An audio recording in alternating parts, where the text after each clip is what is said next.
The Karnak's high command vessel hung in Earth's orbit like a darkened blade, its obsidian surface absorbing the pale moonlight. Supreme Commander Vexthor stood at the bridge's observation deck, his 4 eyes fixed on the blue planet below. His scaled skin shifted colors in anticipation, from deep purple to a victorious gold. Primitive species, he muttered, mandibles clicking with disdain. Still burning fossil fuels, fighting among themselves. This will be the easiest conquest of my career. His second-in-command, Strategic Officer Miral, approached with a data tablet. Supreme Commander, our initial scans show they've barely achieved space flight. Their most advanced weapons are nuclear warheads, practically ancient technology. Vexthor's skin rippled with amusement. Prepare the first wave. Standard invasion protocol, target their military installations, governmental centers, and major population hubs. Let's give them a chance to surrender before we harvest their resources. The invasion began at dawn. The Karnaks expected Earth's militaries to crumble within hours. They expected mass panic, surrender, and submission. They expected an easy victory. They were wrong. Admiral Elena Blackwood stood in the Pentagon's Emergency Command Center, watching as red dots appeared across every major continent. Her gray eyes narrowed as she processed the tactical displays, her silver-streaked black hair pulled back in a tight bun. She had spent 20 years preparing for this moment, ever since the first hints of alien signals were detected by her classified deep space monitoring program. Status report, she commanded, her voice steady despite the chaos unfolding around her. Multiple bogies dropping from orbit, Admiral, Lieutenant Jackson reported, his fingers flying across the holographic interface. They're targeting military bases, major cities, pattern suggests they're following standard shock and awe doctrine. Blackwood's lips curved into a grim smile. Predictable. Implement Operation Hydra. Across the globe, hidden bunkers burst open. Experimental weapons platforms, developed in absolute secrecy through a coalition of world powers, emerged from underground bases, mountain hideouts, and oceanic depths. They had prepared for this, not as individual nations, but as a species. The Karnaks' first wave met unexpected resistance. Their energy shields, designed to repel conventional weapons, proved vulnerable to the phase-shifted quantum torpedoes developed by humanity's secret defense program. Alien ships began falling from the sky, their supposedly impenetrable hulls shattered by weapons they never imagined humans could possess. Vexthor's skin turned a sickly gray as reports flooded in. Impossible, he hissed, watching another capital ship explode in Earth's atmosphere. They're barely space-capable. How did they develop these weapons? Supreme Commander, Miral's voice shook, we're detecting energy signatures we've never seen before. Their technology, it's not primitive. It's different. They developed along an entirely different technological path than any species we've encountered. In the Pentagon, Admiral Blackwood coordinated the global counterattack. Launch the Nemesis satellites, she ordered. Let's show them why you don't judge a species by their visible technology alone. A network of stealth satellites, hidden in plain sight for years, activated. They generated a quantum entanglement field that disrupted the Karnaks' faster-than-light communications, cutting off their invasion force from reinforcements. Did you really think we were alone all this time? Blackwood muttered, watching the alien fleet's coordination crumble. That we wouldn't prepare. We've been watching the stars, waiting, developing technologies you never imagined because you were too arrogant to look beyond your own path of technological evolution. The counterattack was devastating. Humanity's weapons, developed in secret and following entirely different principles than standard alien technology, tore through the invasion fleet. The Karnaks found their sophisticated targeting systems blinded by quantum interference, their energy shields useless against weapons that attacked through dimensional phases they had never discovered. Vexthor watched in horror as his mighty fleet was systematically dismantled by a species he had dismissed as primitive. His skin had turned almost white, the color of absolute terror in Karnak's physiology. Full retreat, he ordered, his voice barely a whisper. Get us out of this system. But humanity had no intention of letting them escape. Admiral Blackwood's voice echoed across all frequencies, transmitted directly into the alien command ship. You came to our home. You threatened our people. Now you'll learn why humanity has survived every catastrophe our world has thrown at us. We don't just endure, we emerge stronger. The quantum entanglement field prevented the Karnax from jumping to faster-than-light speed. Trapped in normal space, they could only watch as Earth's defensive platforms surrounded them, weapons primed. Surrender, Blackwood commanded, and we'll show more mercy than you planned to show us. In the end, the mighty Karnax invasion fleet, the scourge of a dozen star systems, surrendered to a species they had dismissed as primitive. As Vexthor was led away in chains, he finally understood humanity's true strength, their ability to unite against external threats, their drive to innovate along unexpected paths, and their determination to survive at any cost. Admiral Blackwood stood at the same observation window hours later, watching Earth's defense platforms extending their protective shield around the planet. Send word to all nations, she ordered. Project Starbridge begins now. We've been reactive long enough, it's time for humanity to take its place among the stars. The invasion had lasted less than 24 hours, but its consequences would echo across the galaxy for centuries to come. Humanity had revealed itself not as an easy target, but as a sleeping giant. And now that giant was awake, united, and looking to the stars with new purpose. The message spread across the galaxy: Earth was not merely defended, it was dangerous. Humanity had not just survived their first contact with alien life, they had dominated it. And they were just getting started. In the decades that followed, the name Earth would be spoken with reverence and fear in alien councils. They had invaded Earth, believing they found an easy conquest. Instead, they had awakened a force that would reshape the galaxy. Marcus Zhang stood in the heart of the newly constructed Unity Space Center, his eyes fixed on the massive holographic display showing humanity's rapid expansion across the solar system. 10 years had passed since the Karnax invasion, and Earth had changed more in that decade than in the previous century. Status report on the Mars terraforming project, he called out, his fingers dancing through the holographic interface. At 45, Marcus had become the driving force behind humanity's technological revolution, combining captured alien tech with Earth's unique innovations.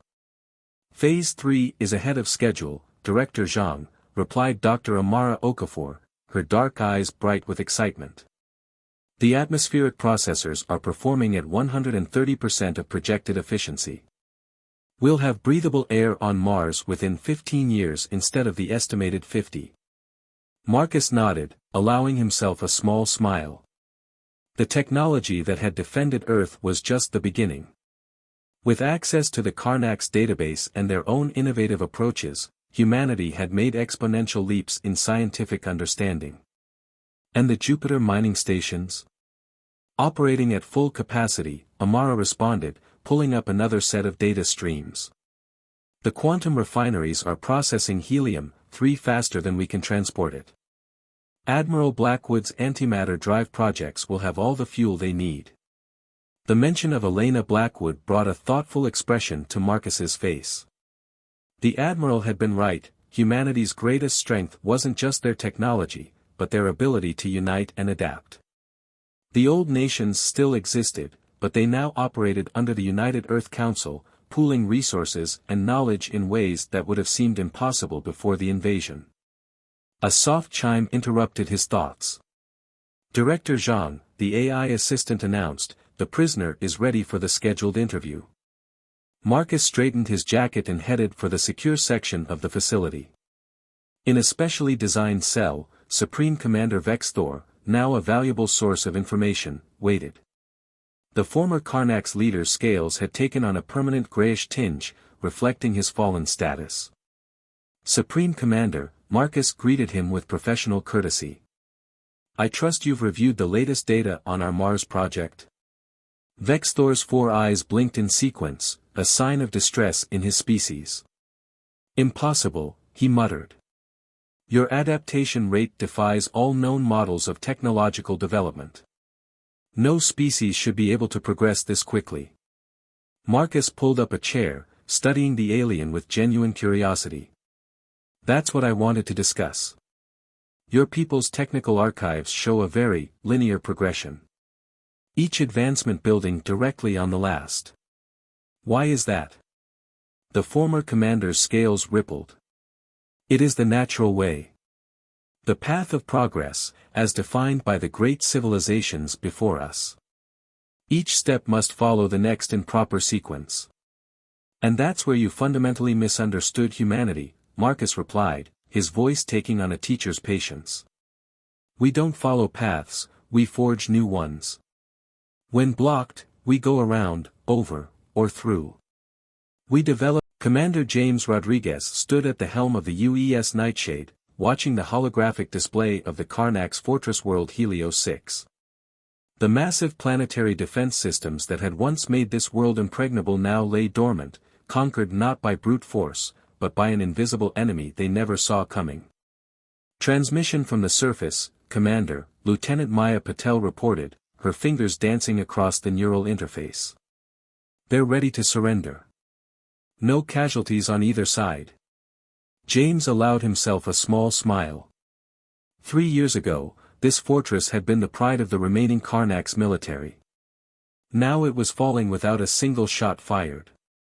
The art of psychological warfare had evolved far beyond what anyone could have imagined.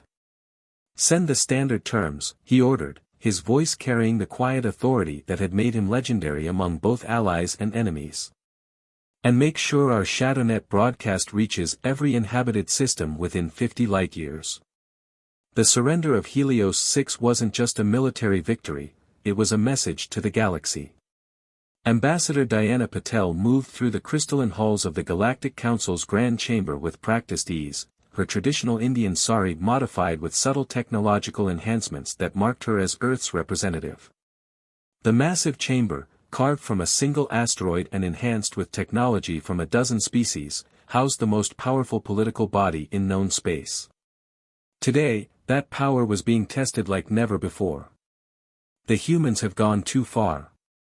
The voice of High Counselor Zyx Thor of the Andromean Alliance echoed through the chamber. His crystalline form pulsed with angry red light. Their Guardian network now covers 60% of known space. This is not protection, it's empire building. Diana maintained her composure, though her neural implants registered the rising tension in the room. The other council members, representatives of civilizations thousands of years older than humanity's space age, shifted uncomfortably in their various forms of seating. Interesting, Diana finally spoke, her voice carrying clearly through the chamber's acoustic enhancement field. When the Karnax Empire controlled those same sectors through force, this council saw no reason to intervene. Now that we offer voluntary protection and technological cooperation, suddenly there's concern about empire building. Her neural implants picked up the subtle electromagnetic shifts that indicated private communications flying between various council members.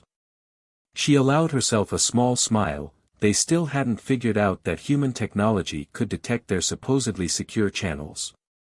The difference, first speaker Ixil said, her feathered crest rippling with diplomatic caution, is that the Karnax Empire was predictable. Your species' rate of technological advancement and unconventional methods make many of our members uncomfortable. Diana walked to the center of the chamber, activating her holographic display. The Guardian network appeared above them, a beautiful web of interconnected systems pulsing with shared defense protocols and trade routes. Change often makes people uncomfortable, she acknowledged. But look at the data. Trade volume up 300%.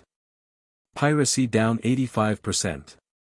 Technological exchange rates at historical highs. The network isn't just protecting members, it's helping them thrive. Through human technology, Zyx Thor countered. Technology that we barely understand, that follows principles our sciences considered impossible a decade ago. Which we've made completely open source, Diana reminded them. The Galactic Unity Center floated in space at the exact gravitational midpoint between Earth and the former Karnak's homeworld, a stunning structure of crystalline spires and organic architecture that represented the pinnacle of combined species engineering. Admiral Elena Blackwood, now in her 70s but still commanding respect with every step, stood before the gathered representatives of over 200 spacefaring civilizations. 50 years had passed since the Karnak's invasion of Earth. A mere heartbeat in galactic terms, but in that brief span, humanity had transformed the known universe. The results from the Andromeda Initiative are in, Marcus Zhang announced, his hologram appearing beside Elena. Age had whitened his hair, but his eyes still sparkled with the same innovative spirit. The first intergalactic Guardian Network node is operational. We can now extend our protection and cooperation protocols beyond the Milky Way. Commander Rodriguez, monitoring from the UES Nightshade 2, added his own hologram to the gathering. The ShadowNet has already detected and neutralized 3 potential threats from outside our galaxy. The system works even better than we projected. Ambassador Patel, now the head of the Galactic Unity Council, smiled from her position at the chamber's center. Then we are ready for the announcement. Elena stepped forward, facing the assembled representatives. Among them sat former Supreme Commander Vexthor, now serving as the liaison between reformed Karnak society and the Unity Council. His scales showed the golden hue of contentment, a far cry from the battle-ready purple of his invasion days. 50 years ago, Elena began, your predecessors watched with fear as humanity emerged onto the galactic stage. You saw our rapid advancement as a threat, our unconventional methods as dangerous, our sharing of technology as a subtle form of conquest. The chamber remained silent, many representatives showing signs of discomfort at the reminder of their species' past attitudes. Today, we gather not as separate civilizations watching each other with suspicion, but as partners in the greatest peaceful expansion our galaxy has ever known. The Guardian Network, once feared as a tool of human dominance, now protects over 90% of known space through voluntary cooperation. Marcus's hologram highlighted the achievements displayed around the chamber, cancer cured through combined human and Centaurian medical technology. Faster-than-light travel refined through human-Arcturus collaboration. World hunger eliminated through Karnak's human agricultural innovations. But our greatest achievement, Diana added, isn't measured in technological advances or territorial expansion. It's measured in understanding. We've proven that different evolutionary paths, different approaches to science and society, aren't threats to be feared but opportunities to be embraced. Commander Rodriguez's hologram gestured to a new display showing the Andromeda Galaxy. Which brings us to today's announcement. Project Exodus is now ready for implementation. The chamber erupted in excited murmuring as Elena continued, our combined sciences have confirmed that the Andromeda-Milky Way collision is inevitable. 3 billion years may seem like a long time, but true civilization thinks ahead. The Intergalactic Guardian Network isn't just for defense, it's the first step in ensuring our species' collective survival. The holograms shifted to show the massive construction projects already underway. Together, Marcus explained, we're building something unprecedented, a bridge between galaxies.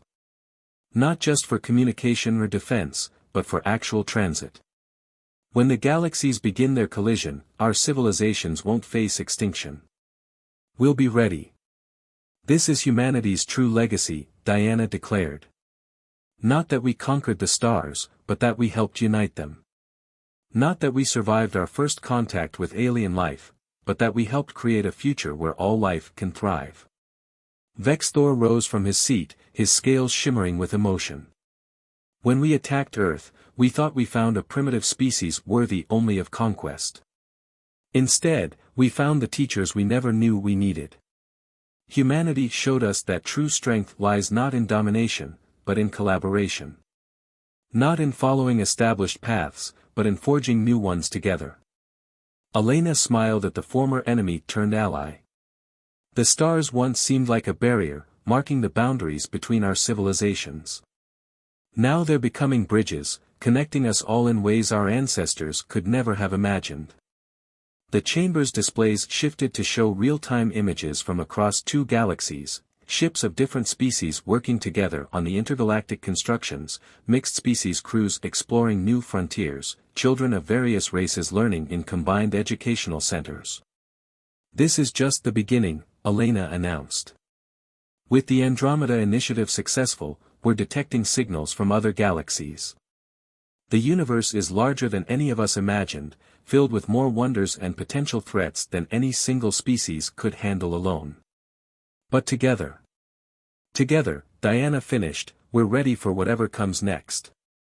Not as humans, Karnaks, Centaurians, or any single species, but as a united galactic civilization." As the assembly erupted in approval, Elena looked out at the star-filled space beyond the center's windows.